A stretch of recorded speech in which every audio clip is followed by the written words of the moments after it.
Assalamualaikum warahmatullahi wabarakatuh. Baiklah anak ibu, kita akan sambung video yang kedua, yaitu untuk pembelajaran 4 dan juga pembelajaran 6. Video yang pertama kita hanya membahas pembelajaran 3 saja, yaitu peristiwa Sumpah Pemuda. Nah, di video yang kedua ini ibu akan membahas tentang pembelajaran 4 dan pembelajaran 6 materi PPKN. Tema 5, subtema 1. Kita akan masuk ke pembelajaran 4. Di pembelajaran 4 kita akan belajar tentang upaya mempertahankan persatuan dan kesatuan bangsa Indonesia. Nah, sebelum peristiwa Sumpah Pemuda, semangat persatuan bangsa Indonesia itu sudah ada dan juga sudah terwujud melalui organisasi yang ada di Indonesia, organisasi-organisasi nasional. Salah satu organisasi yang dikenal adalah Indische Partis. Jadi, Indische Partis ini adalah salah satu organisasi yang ada di Indonesia yang sudah ada sejak lama sebelum peristiwa Sumpah Pemuda. Indische Partis adalah partai politik pertama yang ada di Indonesia yang didirikan oleh 3 orang tokoh.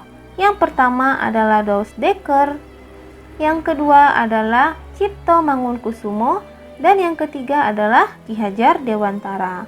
Organisasi ini didirikan atau dibangun sejak tanggal 25 Desember 1912 di Bandung. Organisasi ini memiliki tujuan. Jadi, Indische Partis ini dia berani mengkritik pemerintah Belanda dan menuntut kemerdekaan Indonesia. Tujuannya didirikan adalah untuk mengembangkan semangat persatuan dan cinta tanah air bangsa Indonesia. Jadi, Indische Partis ini juga sebagai pemersatu bangsa Indonesia karena ia memiliki suku, agama, dan ras yang berbeda-beda. Indische Partis ini dijadikan salah satu upaya bangsa Indonesia untuk mempertahankan persatuan dan kesatuan demi mengusir penjajah dan meraih kemerdekaan. Jadi, jauh sebelum Sumpah Pemuda, organisasi ini sudah bergerak mengajak para pemuda untuk mempertahankan rasa persatuan dan kesatuan, saling bersama-sama bersatu untuk mengusir penjajah agar Indonesia meraih kemerdekaannya. Usaha ataupun upaya untuk mempertahankan persatuan dan kesatuan ini harus terus kita lakukan bahkan hingga sekarang. Selain melalui organisasi, upaya mempertahankan persatuan dan kesatuan juga harus diterapkan dalam kehidupan sehari-hari. Nah, ini beberapa contoh ataupun beberapa cara yang bisa kamu lakukan untuk mempertahankan persatuan dan kesatuan. Yang pertama adalah saling menghormati dan menghargai. Yang kedua adalah menghargai hak dan kewajiban warga masyarakat. Yang ketiga, bergotong royong melakukan berbagai kegiatan. Dan yang terakhir adalah memiliki rasa toleransi antar sesama. Jadi, keragaman jika tidak disikapi dengan baik atau tidak dilakukan atau diterapkan dengan baik itu akan menyebabkan perpecahan di Indonesia. Oleh karena itu, kita sebagai warga Indonesia dan anak ibu juga sebagai warga Indonesia yang memiliki ragam agama, suku, dan bangsa itu harus saling menghargai perbedaan dan juga keragaman yang ada di Indonesia.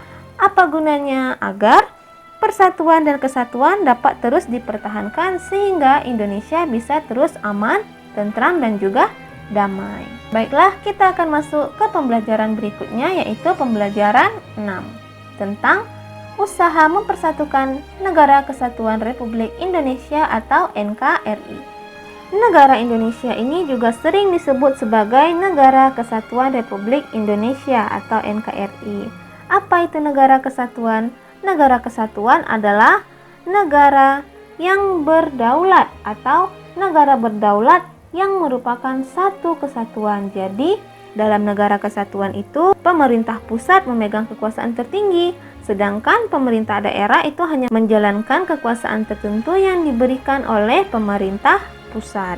Nah, sebutan NKRI ini sudah ada pada Undang-Undang Dasar tahun 1945 Pasal 1 ayat 1 yang bunyinya, negara Indonesia adalah negara kesatuan yang berbentuk republik. Disambung lagi dengan pasal 18 ayat 1, yaitu Negara Kesatuan Republik Indonesia dibagi atas daerah-daerah provinsi, dan daerah provinsi itu dibagi atas kabupaten dan juga kota, yang tiap-tiap provinsi, kabupaten, dan kota itu mempunyai pemerintah daerah yang diatur dengan undang-undang berikut peta wilayah NKRI.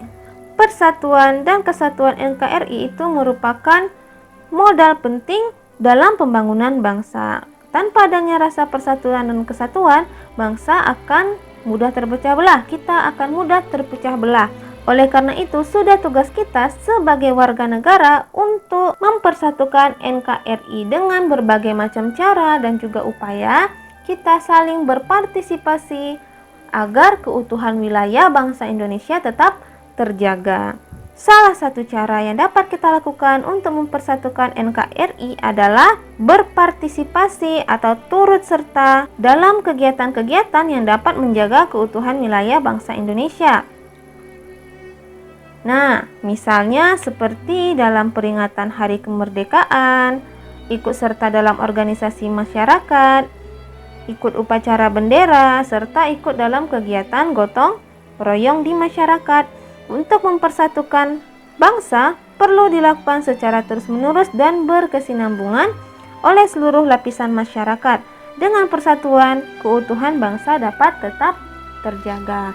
Jadi, tidak hanya satu orang, tidak hanya kamu saja, tetapi semua kita warga negara Indonesia harus saling berupaya untuk menjaga persatuan dan kesatuan dan juga menjaga keutuhan wilayah bangsa Indonesia agar tidak direbut oleh negara lain. Jadi, dari upaya-upaya yang Ibu jelaskan bisa kamu terapkan ke dalam kehidupan sehari-hari. Dengan kamu terapkan dalam kehidupan sehari-hari, orang lain juga terapkan dalam kehidupan sehari-hari, maka kita sama-sama sudah menjaga keutuhan negara Indonesia sehingga NKRI bisa terus terjaga dan juga menjadi negara yang aman, tentram, dan damai seperti yang Ibu bilang tadi. Intinya apa? Baik dari peristiwa Sumpah Pemuda, kemudian organisasi Indonesian Partis, hingga usaha untuk mempersatukan NKRI, itu tujuannya sama-sama untuk mendapatkan negara yang aman, tentram, serta mendapatkan keutuhan negara agar tidak direbut oleh negara asing. Demikian pembelajaran dari Ibu. Lebih dan kurang Ibu mohon maaf. Wabillahi taufiq wal hidayah. Wassalamualaikum warahmatullahi wabarakatuh.